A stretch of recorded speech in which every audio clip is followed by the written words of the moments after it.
So we move now to the very recent history of public health, and you'll come across in your textbook this reference to the old public health versus the new public health. The old public health, um, so-called, reflects the type of public health approach that was in play from 1975 to 1980. We emerged, and essentially it was when these new lifestyle diseases, non-communicable diseases like diabetes, um, coronary heart disease, cancer came to the fore. And there was still some infectious disease, especially new emerging ones like AIDS, which were around at that time, or HIV/AIDS, in fact. And the mix of protective measures generally centered on epidemiological studies and environmental health strategies. Now, environmental health is taken in the context of uh, clean food and clean water, essentially. Clean food and clean water. That's the sense of environmental health at that time. But there was a new emergence of public health that um, came through in the 80s, from the 80s to the 90s, and essentially it was following this reduction in infectious disease, although, as I mentioned previously, there was an emergence of HIV/AIDS. But what was really um, dramatic was the rise in non-communicable diseases which occurred during this time. And so it was recognized that we needed a new type of approach to public health. And the old ways of doing things, especially related to looking at epidemiological studies and also environmental health strategies, um, really wasn't particularly useful in the context of the emergence of these non-communicable diseases. So we needed a new approach, um, and so we see here that there are some instrumental documents that culminated in what's called the WHO Ottawa Charter for Health Promotion, which we'll have a look at in a minute. But this was the emergence of health promotion at this time. There was a tension between the old medical model, so the disease model, versus this new sort of holistic view of health, and the understanding the environmental factors actually play an important part. This point about equity, very much a health promotion type revelation, and this idea that it's the social, economic, and political environment, context, which really has an impact on health beyond just what actually causes the disease. So, in fact, rather than the medical model looking at just these proximal factors which occur around the health issue, but the modern view or new public health actually looks at all these environmental factors which impact on this environment to yield health issues. So this lecture is all about health promotion. Well, it's leading to this art, this science, this process, which is called health promotion. And health promotion is a process. It's not a science, it's a process. And it's about enabling people to increase control over and to improve their health. The other aspect of health promotion, which is quite important, is that health is seen as a resource. And if you remember, that definition of health is incorporating social and psychological well-being as well as physical well-being.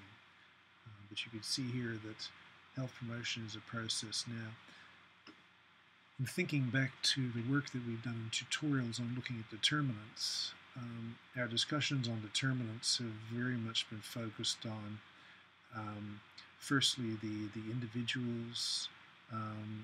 So the individual that was infected with the rusty nail. I go back to this this little case study, the rusty nail, and very much centered on the person that was that basically had this injury. But we've had very little discussion thus far about enabling the community to actually deal with the problem themselves. Most of our thoughts have been about how we can educate people about being able to look after wounds properly. We can educate people about wearing shoes, etc., etc. But we haven't talked much about community. And this is what health promotion really focuses on. It's the processes of enabling people, and that is communities, to increase control over their own health. A very important realization here. From 2000, so what we've gone through here is we've got the old public health up to about 1980. Then we've got the new public health up to about 2000. And now we've got something called the ecological public health, which starts to consider it. It's a further acknowledgement of environment. Our environments is important. But what it's doing is it's thinking very much now about climate change and global warming, the expansion, the continued expansion of chronic disease and non-communicable disease. But then we're also looking at these these infectious diseases that are returning. So we're getting resurgence of tuberculosis. We're getting new influenza virus, flu virus. We're getting a lot of trans species occurrences. For example, Hendra virus. Now, if you've not read much about Hendra virus, the way Hendra virus works is it firstly occurs in flying foxes, then it infects horses, and then it infects humans that look after horses. And so once it gets to humans, and it's never sort of transmitted from human to human, but once it infects humans, there's upwards of a 50% mortality rate, so it's quite a dangerous virus. So we're getting these new infectious agents that are returning. In terms of ecological public health, we need a new way to deal with this expanding set of health problems, and we need ecological environmental strategies, especially in terms of sustainability, so environmental sustainability. So maintaining the environment and appreciating that the physical environment, so the oceans and the trees and the forests, actually provide us with a healthful and safe environment, and we need to maintain their integrity. And we've got new documents coming out by WHO which stipulate the importance of ecological and environmental sustainability as part of this equation for health promotion. And part of environmental sustainability is the wise use of resources. Now, most people focus on resources being material, but we also have human resources that we need to use widely. And again, the appreciation that most of this sort of action is more appropriately dealt with outside the health system. If we go back to looking at the epidemiological approach to these various eras, so we've got the old, essentially the new, and the ecological. So generally the epidemiological approach is to understand the patterns of these infectious diseases. We need to appreciate what the causative agent of the particular problem is. We need to look at how we treat these and then manage how we treat these. In terms of lifestyle diseases, most of these are non-communicable diseases. They're chronic diseases, so they develop over a long period of time. The risk factors are unhealthy behaviors. We can create environments which make healthy choices the easy choices, but we need to work at an environment and at individual levels to institute change. Environmental impacts are very much a social issue, and we need to change behavior, but it's thought that, in fact, the epidemiological approach for these environmental issues is more looking at systemic issues through policy and regulation. Now, the most recent innovation in this regard is the carbon trading,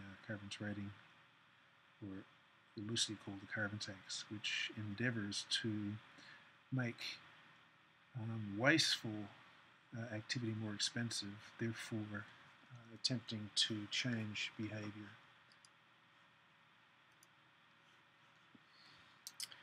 Now, we've talked a lot about prevention, but there's different types of prevention, and it's important to understand what each of these are. So I'll just work through these very briefly. Primary prevention is basically preventing disease in people who have never had disease. Secondary prevention is reducing the prevalence of existing cases through case finding and treating. So, for example, if we find people with a high cholesterol level, then we can target them so that they reduce their risk of coronary heart disease. Tertiary prevention, we might think about somebody with diabetes. Now, often people with diabetes can go on to blindness if they're not treated properly. So we're actually preventing blindness through good management of diabetes. So that's an example of tertiary prevention. Now, there's something called quaternary prevention, which is very much related to looking after people who have a terminal illness. So often that's palliative care. This is an example of quaternary prevention, that a term that you might hear about.